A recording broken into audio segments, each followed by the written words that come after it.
Silverstone is a track that provides really great racing with a few good overtaking opportunities and an extremely high speed layout. You'll find a good mixture of corner types, including the fast Suzuka styled Maggots, Beckett's and Chapel sequence and a much slower infield segment. This combination tests your car in many ways, leading to a rather balanced car setup. Prioritising medium levels of downforce and a solid suspension setup are really keys to success here. Starting with the aerodynamic setup, I've opted for an approach of 33 and 24. Silverstone's incredibly high speed, however, to put in the fastest lap times you will need a good amount of downforce. It's quite similar to the Red Bull Ring in that way, that despite the fast track layout, more downforce is actually beneficial. Reducing your aero setup will result in higher top speeds on the approach to Stowe and Brooklands, but you will lose more performance through the twisty bits.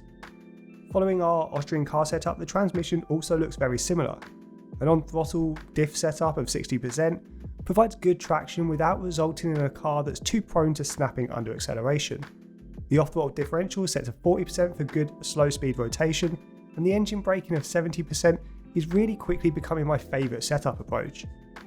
With pretty much all F1 24 car setups now, setting the camber all the way left is the fastest option, regardless of which track you're at. You can move the camber further right if you do ever find tyre wear is an issue, but you will lose a little bit of performance. Then set your toe to 0 at the front and 0.17 at the rear.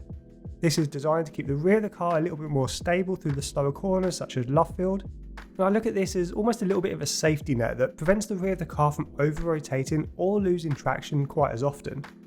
I've set the suspension to 38 and 5 for really good responsiveness and gone with high anti-roll bars of 18 and 13. This is among the highest I've used up until now and is due to the incredibly fast direction changes. This stiff approach will keep your car planted and can greatly improve your mid-corner speed. Go with a ride height of 26 and 58, and this is generally as low as we can really go around Silverstone. You've got to be aware of a few nasty bumps, especially the one on the right of the track on the straight just before Brooklands. This bump in particular will cause your car to hit the track and you'll lose a little bit of speed. Now our brake setup is pretty normal with 100% pressure and 55% brake bias. This approach is good around Silverstone and F1 24 as it provides great deceleration without really risking a front lockup. And rounding out this F1 24 car setup are the tyre pressures.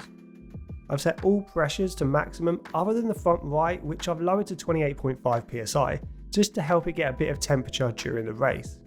If you do find yourself suffering from too much tyre wear with any of our setups, there are a few things you can change. You could soften your anti-roll bars, soften your front suspension, and reduce the amount of camber you run. All of these things will result in slightly less pure performance, but they can help manage your tyre wear and temperatures a little bit better. And that completes this British car setup. This is one of my favourite tracks to race at and it's pretty close to my heart and I've been there a few times. So this is a car setup that I've actually tried quite a lot in F1 24, just every now and then when I'm doing quick races or jumping into sort of a time trial at Silverstone. But let me know in the comments below what you think of this car setup. And consider subscribing if you are enjoying any of these F1 24 videos. But for now guys, I will see you on track.